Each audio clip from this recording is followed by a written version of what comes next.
Straight ahead on 12 News, waiting for that lunchtime walk? We'll take you inside a local hospital that lets desk employees walk while they work. Plus, an effort to keep residents informed in Brooklyn Park, why some council members say the city doesn't go far enough. But first, a problem that's keeping some residents tossing and turning in Brooklyn Center. 12 News starts right now. Bed bugs are biting tenants of a Brooklyn Center townhome complex in more ways than one. One tenant says his landlord wants him to pay to get rid of the pests. The problem has sparked a debate over who should pay. Sonia Goins has more. Mike and Renee, today I talk with a resident of the Georgetown Park townhomes. He says he feels property managers are adding insult to injury by asking tenants to pay to get rid of bed bugs. It was very devastating to know that I had them in my unit. This Brooklyn Center tenant didn't want to be identified for fear of being evicted. I saw one climbing up, going up the wall here. But he did show us his pest problem. See these little black marks here? That's stuff that they leave behind when they're traveling. The eggs were found behind the nightstand. We had to cover everything once they came out and sprayed. When the inspector came out, he found one dead on the floor over there. He says he first noticed the problem one night while lying in bed. So I jumped up, turned on the light, pulled back the covers, and there was a bed bug. Bed bugs are small parasites that feed on the blood of people and animals while they're sleeping. First 2 days, I got bit like 18, 19 times. They also make you itch. There's one area right there where I had kind of scratched it quite a bit. He says his unit wasn't the only one at the Georgetown Park townhomes with bed bugs. I found out there were anywhere from 6 to 8 units that are infested. Pests aren't the only things keeping him tossing and turning at night. He wonders where he's going to get the money to fix the problem. I didn't feel that we should be paying in the first place. And there's also this tremendous stigma attached with bed bugs. Attorney Michael Vraw with Homeline agrees. He says his office gets a lot of calls about bed bugs. The burden's clearly on the landlord to be able to show that somehow the tenant is responsible for bringing them in. And absent some really strong evidence, the landlord's going to have to pay this cost. It's expensive to get rid of the bugs. It could cost over $1,000 depending on the apartment unit. I informed them that I was on fixed income, that I was barely making it as it is. I feel bad for landlords in this situation because they didn't bring them in either, but it's just a cost of doing business. Now, Attorney Michael Vraw also says the number of people calling Homeline to get rid of bed bugs is growing. From 2010 to 2012, they've averaged about 300 calls in the metro. If you would like more information on Homeline, log on to our website, 12.tv. Mike and Renee, I did stop by the Georgetown Park Townhome office. They declined an interview on camera. All right, thank you very much. Is there a better way for Brooklyn Park to communicate with its residents about important issues? The City Council is taking a closer look, particularly when it comes to informing residents about crime. Some of the other questions that have come up are what was going on at this particular house. Days after a man was shot and killed in a Brooklyn Park home last month, police held a public meeting to talk about what happened. Tonight's meeting is about just getting in connection with the community to be responsive to their needs, to the questions that they may have. But despite attempts like this to keep residents in the know, some Brooklyn Park Council members say the city doesn't go far enough. Running for council and talking to people in the last 2 years, crime is really the #1 issue. At a special City Council meeting Monday night, Councilmember Elizabeth Knight kicked off an hour-long discussion about whether the city needs a public safety advisory commission. If you don't feel safe in your home, in your neighborhood, and you don't feel like you're getting information, and you don't feel connected to your community, and now you're looking for a home elsewhere, we need to do something about that. Most at the meeting acknowledged the city has to do a better job communicating with its residents about all aspects of public safety, police, fire, and emergency preparedness. But some council members weren't sure another committee would be the right answer. Narrow mission, focused, appointments by the city council, sunset, 1 year.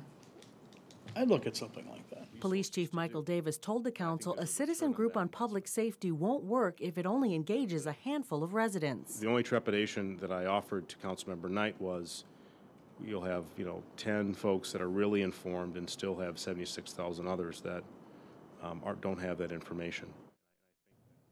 Council members decided they will go forward with some kind of citizen advisory group that will identify public safety issues the city should address. The question now is, do they want to form a permanent commission or a short-term task force focused on a few key issues? The city manager and police department will discuss all options and report back to the council in a future meeting. It took 2 votes in the state Senate Monday night to pass a bill to raise taxes $1.8 billion. 7 DFL lawmakers voted with Republicans the first time to defeat the legislation. And 2 are from the Northwest Metro. State Senator John Hoffman, who represents Northern Brooklyn Park and Champlin, first voted against the tax bill because he doesn't like the sales tax expansion to haircuts and other services. But later he voted for it, saying he wanted to avoid gridlock. We got to keep the process going and move on.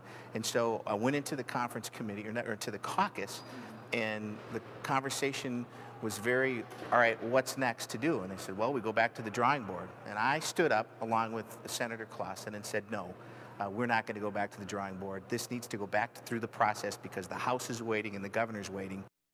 State Senator Terry Bonoff, who represents parts of Plymouth and Minnetonka, voted against it twice, saying she's against the proposed income tax increases. She says they would make income taxes among the highest in the country. She was also opposed to property tax relief. Bonoff says Minnesota ranks in the middle on that tax, and she wasn't getting complaints about property taxes. In the end, the tax bill passed the Senate 35-31.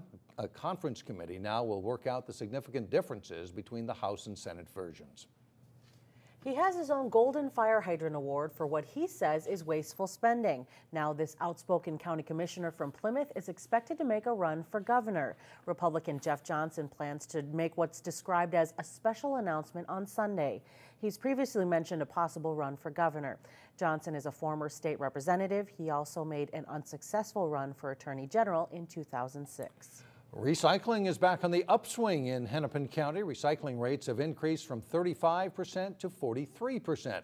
But county officials say there's still a ways to go. The goal is to reduce trash collected at places like the Brooklyn Park Transfer Station. The county's recycling rate had been declining in recent years, but it was able to improve that number by having residents sort less and by collecting new recyclable materials like milk and juice cartons and plastic containers. The county is also targeting apartment residents who will get a special bag for recyclables. So the resident collects all their recyclables in the tote bag and then uses that as their method of carrying it down to the recycling cart. And a lot of outreach and education at apartment buildings. So you're right that there's a huge potential to tap there, and we're just going building by building and working with the property managers. The goal is to eventually get the recycling rate up to 48% in the next 2 years. Still ahead, a different way to multitask. See how a local hospital is helping desk employees to work and walk at the same time. Then later in sports, Champlin Park uses a big 7th inning to win a big conference game. But first, a cool down in your AccuWeather forecast. We'll see rain and possibly even snowflakes on Wednesday. It's known for wings. Now Golden Valley-based Buffalo Wild Wings is tapping into the beer business. The Wings chain is teaming up with craft brewer Red Hook to launch its own in-house beer called Game Changer. Besides launching a beer, Buffalo Wild Wings is also changing its pricing model. Instead of paying by the number of wings, customers will be charged by the weight. The change takes effect the end of June. One of the biggest excuses people make for not exercising is they just don't have enough time. Now, one local hospital has made efforts to help its employees eliminate that excuse. In today's Health Check, the hospital shows reporter Delane Cleveland a new way to exercise at the office.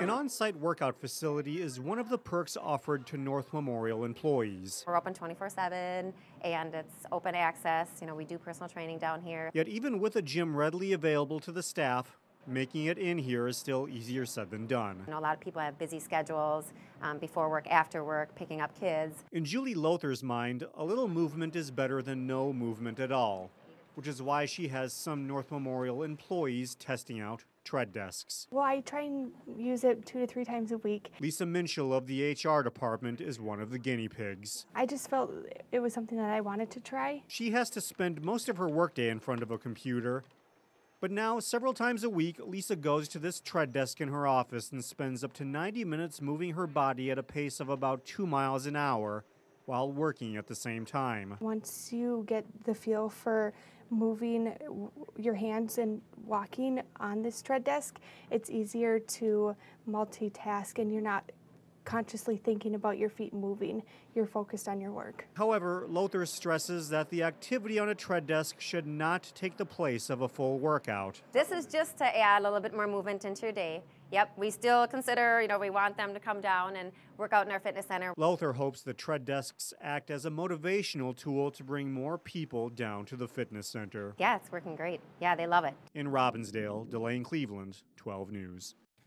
North Memorial currently has 4 tread desks as part of its pilot program, but officials say the program has been so successful, more are on the way.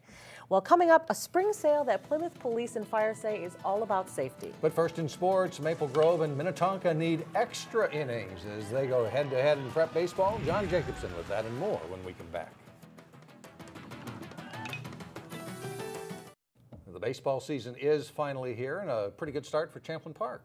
They got a lot of talent this year. They're going to be a team to watch in the Northwest Suburban Conference, no doubt, this spring. There was snow early last week, and more may be on its way for the end of this week. In between, anxious spring sports teams got outside to be competing in what will be a short 2013 season. Champlin Park and Osseo hit the baseball field Monday for a Northwest Suburban Conference game. It's a big first inning for the Rebels. Sam Francis with a base hit scores Bryce Marquardt for a 1-0 lead. Trevor Kaminsky drives one to the gap, scoring Brady Soderstrom. That makes it 4-0 Rebels. And then Kelvin Spencer's bloop single plates Jason Anderson. Champlin Park leads 8-0 after 1/2 inning. Osseo gets a couple back in the third. Mac Pierce delivers a base hit, and Tony Stein motors home. Then in the bottom of the 5th inning, Grant Seelock's grounder gets through, scoring Brett Meyer and cutting the deficit to 8-4. It probably would have been more, but Marquardt makes a nice diving catch to end the inning. 2 runners on and stranded because of that great catch. In the top of the 6th, Anderson cracks a 2-run homer. The Rebels lead 11-4 after 6 innings, and they go on to win it over the Orioles 16-6. The turf field at Veterans Field in Minnetonka made the Skipper's home field a popular place to play this spring. Maple Grove and Minnetonka played on a beautiful day that would have been nice on turf or grass. The Crimson playing its 3rd game of the season. Bottom of the 1st, Tonka's Nick Rooney rips one down into the right field corner. Luke Pedersen scores on Rooney's double. 1-0 Skippers after 1. Top of the 2nd, Nate Gilman singles up the middle. Tyler Field scores for the Crimson, and it's tied at 1. Good defense by Maple Grove in the 3rd. They turn the 6-4-3 double play here. It's a 2-2 game through 3 innings. Jump ahead to the top of the 7th with the game tied at 3. Joe Franta lays down the bunt. Third baseman fields it but throws it away. Both Isaac Collins and Corey Pallion score, put Maple Grove ahead 5-3. But in the bottom of the 7th, Bjorn Hansen gets a hold of one and tags it deep to center. It's gone for a game-tying 2-run homer, sending the game to extra innings. And Tonka wins it in the bottom of the 8th. Rooney drives in Zach Amundsen with a single. Minnetonka wins a thriller over Maple Grove 6-5 in 8. Providence Academy reached the state baseball tournament for the first time 2 years ago. A veteran Lions team is hoping to get back there this spring. They faced a Brooklyn Center squad coming off 2 season-opening losses. Former Twins pitcher Kevin Tapani, the new head coach for Providence this season. His son Ryan is a talented player. Tapani gets the strikeout here as he throws 3 hitless innings to start the game. The Lions lead at 2-0 in the 4th when Michael Villafana bloops a well-placed hit right down the line in right field. Nick Pruden scores, and Jack McGinty also heads for home. Providence goes up 4-0. Still in the 4th, and Michael Cassette's high fly ball is lost in the sun by Micah Ehlers. Not a good feeling for an outfielder, and Rob Zobazinski scores in what turns into a triple for Cassette, and it's 7-0 Providence. And they get a little defense here. Catcher Villafana locates the foul pop-up, makes a nice sliding catch for the out. 2 outs in the 7th. Brooklyn Center trying to avoid being no-hit. Dylan Gibson comes through with a single to right off reliever Jesse Barron. Brooklyn Center falls in this one. 11-0 Providence is the final. It was feast or famine for Champlin Park's softball team in its first 2 games.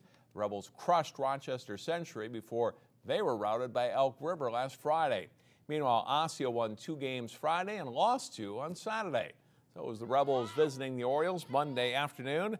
Scoreless into the 5th when Osceo's Courtney Calkins smashes a double down the third base line. Haley Swanson is in to score, and the Orioles take a 1-0 lead. In the 6th, the golf shot by Emma Lehman on the low pitch. She drives it to the fence and left. Maggie Craig is in to score, and the game is tied 1-1 through 6 with some fireworks to come in this one. In the 7th inning, it's Haley Adair slap hitting, delivering a base hit up the middle. Abby Nettermeyer scores. Courtney Potter decides to come home too. And she just beats the tag of the plate, and it's 3-1 Rebels. After scoring another run to make it 4-1, Sophie Johnson singles to center to score Craig. Champlin Park's big inning continues, and they lead at 5-1. Rebels get 5 runs at all in the 7th, and they pull away to beat Osseo 6-1. And that's a look at sports for today. All right, thank you, John. Still ahead, something that can prevent an injury or, in one man's case, even save a life. We'll be right back.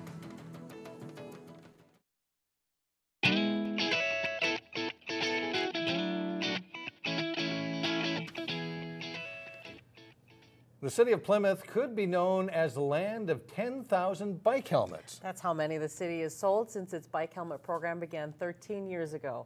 On Thursday, Plymouth will kick off its annual helmet sale. You can buy them at a reduced cost on the 1st and 3rd Thursdays through August. When you pick up a new helmet, you can drop off old ones involved in mishaps. Plymouth officials say they often hear a life-saving story behind it, like the time one man fell on a bike trail. That is truly amazing. There was a spike in the trail where he fell over that went straight through the core of the helmet and stopped right where it would have been at his temple. So the emergency room doctors are pretty pleased that he was of the generation that still would come and get a helmet. Helmets are available for toddler age up through adult. Traditional helmets cost $5 to $13. Multi-sport helmets range from $15 to $23. Definitely worth the investment. That's a good deal, and you know, kids now always put on a helmet. In my age, we never did, but we should have, probably. Yes. That'll do it for now. Thanks so much for joining us, everyone. Community Corner is up next.